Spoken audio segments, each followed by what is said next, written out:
آج کی سب سے بڑی خبر ہے کہ ایران نے اسرائیل کا F-35 گرا دیا ہے یار۔ F-35 5th generation fighter jet مانا جاتا ہے جو اتنی آسانی سے نہیں گرتا ہے، شاید پہلا ہوگا دنیا میں، اور وہ بھی ایران نے، جن کے پاس ٹیکنالوجی کے نام پہ جہازوں کا کچھ بھی نہیں ہے۔ آج 2-3 بہت بڑی ڈیولپمنٹ ہوئی ہیں جو شاید اس جنگ کو اگلے لیول تک لے جائیں گے۔ پہلی ڈیولپمنٹ یہ ہے کہ اسرائیل کا F-35 ایران میں گرا دیا گیا ہے۔ دوسری سب سے بڑی خبر یہ ہے کہ بھارت بھی ملوث نظر آتا ہے امریکہ کے اس ایران کے حملے کے اوپر، کیونکہ کچھ نہ کچھ آثار مل رہے ہیں کہ بھارت نے بھی اپنی بندرگاہیں دی ہیں امریکہ کو اس حملے میں استعمال کرنے کے لیے، جس کے باعث اس چیز کا خطرہ بھی بہت زیادہ بڑھ گیا ہے کہ یہ جنگ جو ابھی تک مشرق وسطی گلف ممالک تک پھیلی ہوئی تھی، یہ شاید اب بھارت کے راستے ایشیا تک بھی آنے والی ہے، اور اگر یہ جنگ ایشیا تک آتی ہے تو پھر ورلڈ وار 3 کے چانسز بھی کافی زیادہ بڑھتے ہوئے نظر آ رہے ہیں۔ تیسری ڈیولپمنٹ ہوئی ہے جو بحری حملے امریکہ نے شروع کر دیے ہیں۔ ورلڈ وار 2 کے بعد سب سے بڑا بحری حملہ کیا گیا ہے ایران کے اوپر، بہت بڑی شپس تباہ کر دی گئی ہیں۔ دوسری طرف حالانکہ ایران والوں نے بھی اس چیز کا بھی اعلان کیا ہے کہ ہم نے بھی چپس گرائے ہیں، لیکن اس کے ابھی تک زیادہ سپورٹ سامنے نہیں آیا، لیکن یہ بہت بڑی ڈیولپمنٹ ہے۔ ورلڈ وار 2 کے بعد امریکہ نے اتنا بڑا کوئی کام کیا ہے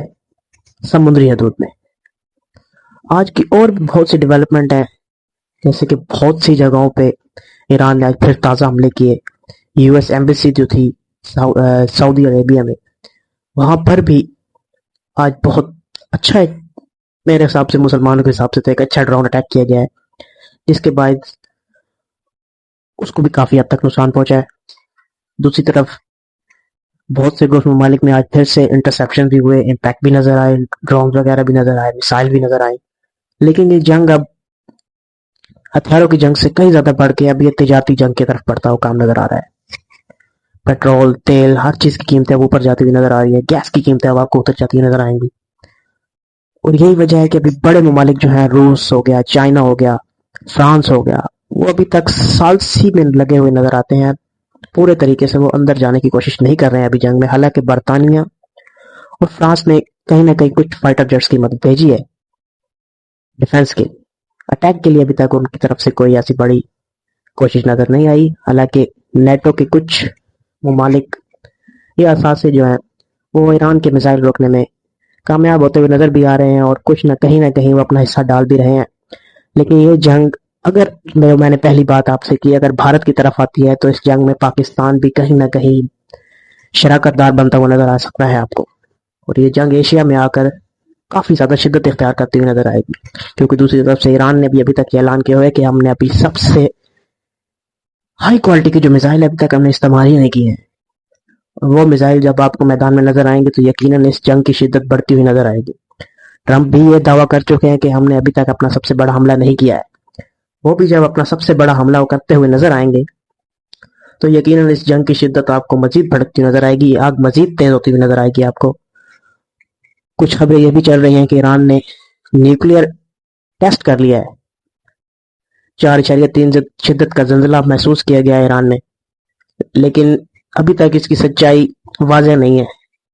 کیونکہ محکمہ موسمیات کے ادارے جو زلزلوں وغیرہ کی رپورٹ رکھتے ہیں ان کے مطابق وہ زلزلہ ایک نارمل زلزلہ تھا، اس میں کوئی ایسی چیز نہیں تھی کہ کوئی نیوکلیئر ٹیسٹ کیا گیا ہو، کوئی ایسی مخصوص چیز نظر نہیں آئی۔ ایٹم بم وغیرہ کے جو ادارے ہیں ان کے مطابق بھی ابھی تک ایران نے ایسا کوئی کام نہیں کیا ہے، کوئی ایسے ثبوت واضح طور پر نہیں ملے ہیں کہ ایران نے کوئی نیوکلیئر ٹیسٹ کیا ہے۔ دوسری طرف ٹرمپ بھی یہ اشارہ دیتے ہوئے نظر آئے ہیں کہ ایران پر نیوکلیئر اٹیک کیا جا سکتا ہے، کیونکہ امریکہ کی طرف سے تقریباً اپنے سارے جہاز یوز کر لیے گئے ہیں، F-16 ہو، 18 ہو، F-35 ہو، اوپر انہوں نے B-2 بمبار بھی اپنا یوز کر لیا ہے، جو سب سے بڑا اور خطرناک طیارہ سمجھا جاتا ہے، جو بڑی جنگوں میں ہی یوز کیا جاتا ہے، کلسٹر بم وغیرہ اس میں نکالے گئے۔ تو اب امریکہ کے پاس بھی بڑا آپشن جو نظر آتا ہے وہ آپشن یہی نظر آتا ہے کہ وہ بھی کوئی نیوکلیئر اٹیک کر سکتے ہیں۔ تو یہ دیکھنا دلچسپ ہوگا کہ آگے یہ جنگ کس طرف بڑھتی ہے، کیونکہ آنے والے وقت میں اس جنگ کی شدت بڑھتی ہوئی نظر آ رہی ہے، جو شاید ایشیا کی طرف بھی آئے اور پاکستان کو بھی اپنے لپیٹے میں لے۔